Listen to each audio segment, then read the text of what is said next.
This is the 2017 AP Statistics Free Response Question 6. Consider an experiment in which 2 men and 2 women will be randomly assigned to either a treatment group or a control group in such a way that each group has 2 people. The people are identified as man 1, man 2, woman 1, and woman 2. 6 possible arrangements are shown below. 2 possible methods of assignment are being considered: the sequential coin flip method, as described in Part A, and the chip method, as described in Part B. For each method, the order of the assignment will be man 1, man 2, woman 1, woman 2. So for Part A, it asks, for the sequential coin flip method, a fair coin is flipped until one group has 2 people. An outcome of tails assigns the person to the treatment group, and an outcome of heads assigns the person to the control group. As soon as one group has 2 people, the remaining people are automatically assigned to the other group. So for Part 1 of that, complete the table below by calculating the probability of each arrangement occurring if the sequential coin flip method is used. So for arrangement A, in order for man 1 and man 2 to both be in treatment, man 1 needs to flip a tails.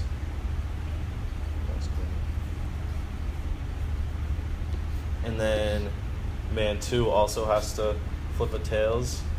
And so 0.5 times 0.5 gives you 0.25. For arrangement B, man 1 has to flip a tails again, but this time man 2 has to flip a heads, and then woman 1 has to flip a tails. And 0.5 cubed gives you a probability of 0.125.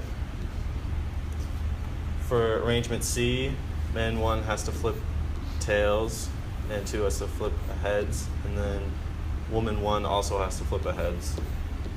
And that gives you a probability of 0.125 as well. For Part D, for both man 1 and 2 to be in the control group, man 1 has to flip a heads, and then man 2 has to flip a heads, which gives you a probability of 0.25 again.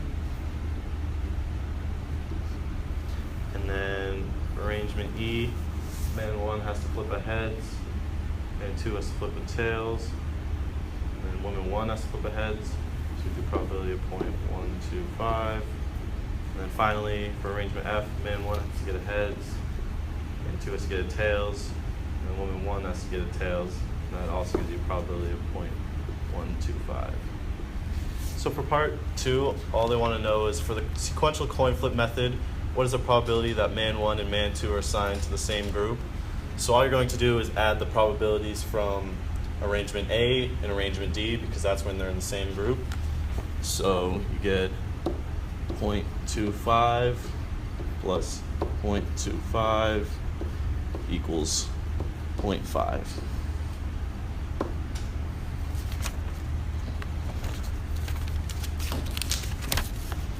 I guess you can just edit it and then go to the next part.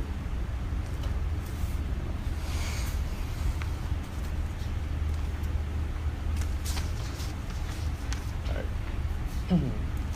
So for Part B, they show the 6 arrangements again, but for the chip method, 2 chips are marked treatment and 2 chips are marked control. Each person selects 1 chip at random without replacement. Complete the table below by calculating the probability of each arrangement occurring if the chip method is used. So for arrangement A, man 1 has a 1/2 probability of selecting the treatment chip, and then man 2, since there are only 3 chips remaining and one of them is a treatment, has a 1 in 3 chance of also selecting the treatment chip, which gives you a probability of 1/6. For arrangement B, man 1 has a 1/2 probability of selecting the treatment chip, and then there are 3 chips remaining, so 2 out of the 3 are control, so man 2 has a 2/3 probability of selecting the control chip, and then woman 1, since there are 2 chips remaining, has a 1/2 probability of selecting the treatment chip, which also gives you a probability of 1/6. For arrangement C, man 1 has a 1 in 2 probability of selecting the treatment chip. Man 2 has a 2/3 probability again of choosing the control chip, and woman 1 still has a 1/2 probability, but this time selecting the control chip, which gives you a 1/6 probability. For part D, man 1 has a half probability of choosing the control group. Since there's only one remaining control group chip, man 2 only has a 1 in 3 chance of selecting that as well, which gives you a 1 in 6 probability. For part E, man 1 has a 1/2 probability of selecting a control group, which leaves man 2 a 2 in 3 probability of selecting the treatment group, and that leaves woman 1 a 1/2 probability of selecting the control group as well, and that gives you a 1/6 probability. And finally, man 1 has a 1/2 probability of selecting the control group. So man 2 has a 2/3 probability of selecting the treatment group, and then the woman 1 has a 1/2 probability of selecting the treatment group as well, which gives you another probability of 1/6. So all the probabilities of arrangements A through F are actually the same. Part 2 of this asks, for the chip method, what is the probability that man 1 and man 2 are assigned to the same group? So you're going to add arrangement A and D again. This time, you get the probability of 1/3. And for part C, 16 participants consisting of 10 students and 6 teachers at an elementary school will be used for an experiment to determine lunch preference for the school population of students and teachers. As the participants enter the school cafeteria for lunch, they will be randomly assigned to receive one of 2 lunches, so that 8 will receive a salad and 8 will receive a grilled cheese sandwich. The students will enter the cafeteria first and the teachers will enter next. Which method, the sequential coin flip method or the chip method, should be used to assign the treatments? Just justify your choice. So to solve part C, we're going to look at our answers we got for part A and B. And for part A, the coin flip method, not all of the arrangements had the same probability of being selected, so it was not an equal chance for all groups. However, using the sequential chip method, that was called, each arrangement has an equal probability of being picked, so everyone has a fair chance in selecting that group. So I'm going to write the chip method should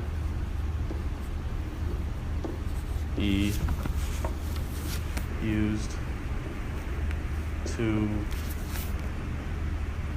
assign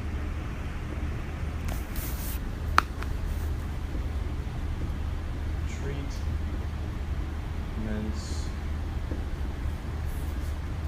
because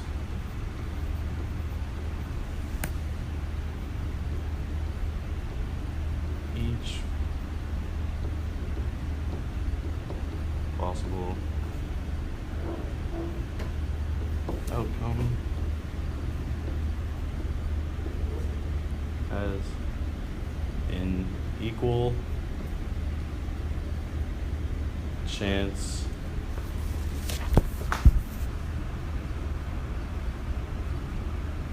of happening.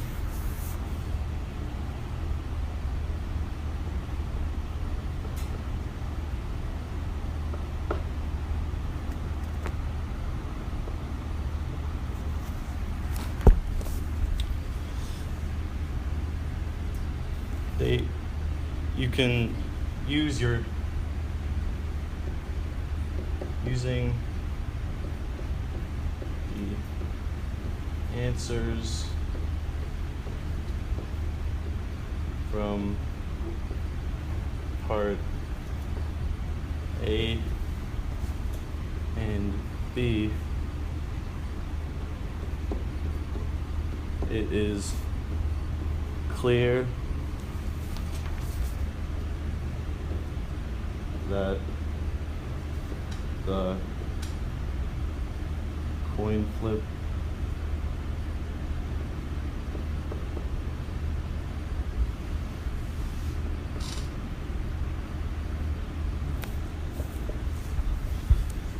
method gives unequal probabilities.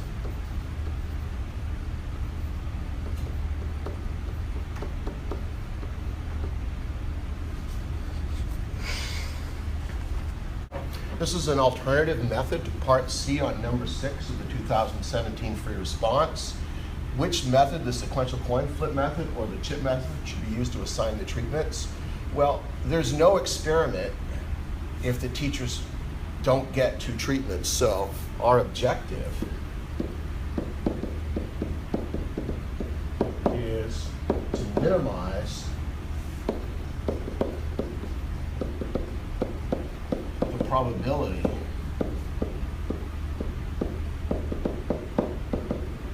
of the teachers being in the same group.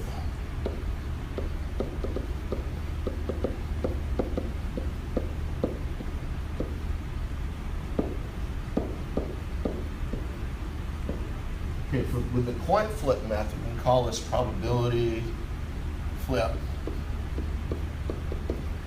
It's easier to use a complement. You have 10 students entering, and if you have 8 or more, let's say heads for grilled cheese, or 2 or less, that means 8 will get the salad, then the teachers won't get 2 treatments. So if we do this with a complement, it'll be easier. So 1 minus complement would be between 3 and 7 successes. So we just do the binomial CDF.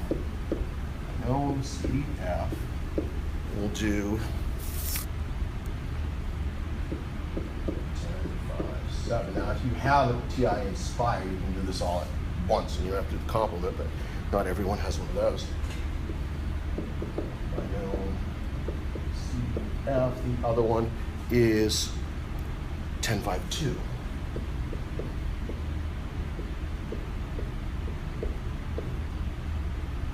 Okay, that will give you a probability of 0.109375, which is not entirely unlikely. So let's compare that with the probability chip. Okay, the easiest way to get the probability of chip is to use combinatorics. And to know that you've got 8 grilled cheese chips and 8 salad chips, and you've got 10 students entering, so the denominator is 16C10, because you're choosing 10 out of 16 chips. Well, you'll have a problem if 8 out of 8 are grilled cheese, but that means times the number way, this is 8C8, which is just one way to pick 8 out of 8. There's also times 8C2 ways to pick 2 salad chips. But also, this can happen the other way too. You could have 8 salad chips, you have to double this, which gives you a probability of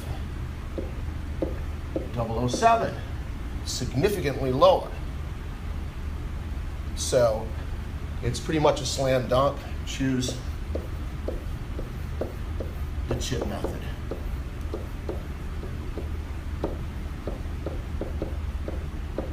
To assign treatments.